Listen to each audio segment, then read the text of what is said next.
si Christian. Papadong, buhay Canada. Today is Sunday guys at hindi ko na lang ginawaan ng video yung kahapon namin dahil Sabado at Linggo nga ang aming pasok. Today is namin tawag ito, exam namin guys para habol kami sa midterm final namin guys. Kaya sa mga classmate ko, good luck sa atin. Sana ay makamit natin yung mga pangarap natin, 'di ba? Laban lang tayo dito.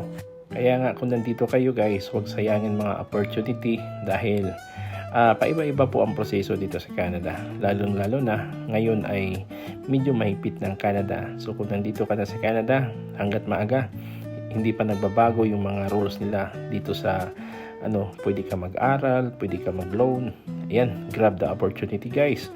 Dahil marami pong pwede dito pag-applyan mo o pwede mong pag-aralan. Lalong-lalo na yung manicurista, gupit, massage, at saka kung ano-ano pa guys. Welders. Basta skill guys, marami rin dito. Healthcare, gagaya ng caregiver, kung ano ba yung pwede mo applyan. Yeah, assistant sa nurse o ano ba. Basta marami dito guys na pwede ka at pasok ka kahit hindi ka graduate sa atin.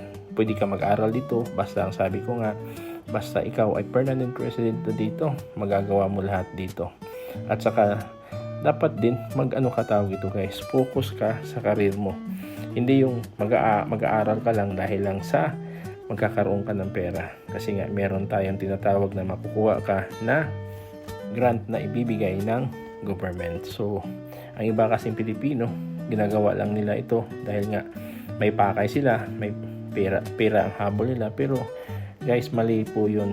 Dapat kung mag-aral tayo, magseryoso tayo. Hindi yung grant lang ang habol natin. So wala akong pinatamaan dito, kundi ina-encourage ko lang din yung mga bago na wag yung gawin niyo yon sa ginagawa ng ating kapwa Pilipino. At hindi lang kapala Pilipino ang gumagawa niyan, kundi iba-ibang lahi. Kaya wag natin sayangin ang mga opportunity dito sa Canada. Kaya guys, ito ay hindi ako nagpapatama dito, kundi real talk lang, 'di ba? At diskarte niyon at wala akong pakialam doon. Kaya sa akin lang, sayang yung mga opportunity dahil babayaran mo rin naman yan, di ba? Kaya sa mga bago na gusto mag-aral, ayan, ng massage, in-encourage ko kayo sa ABHI.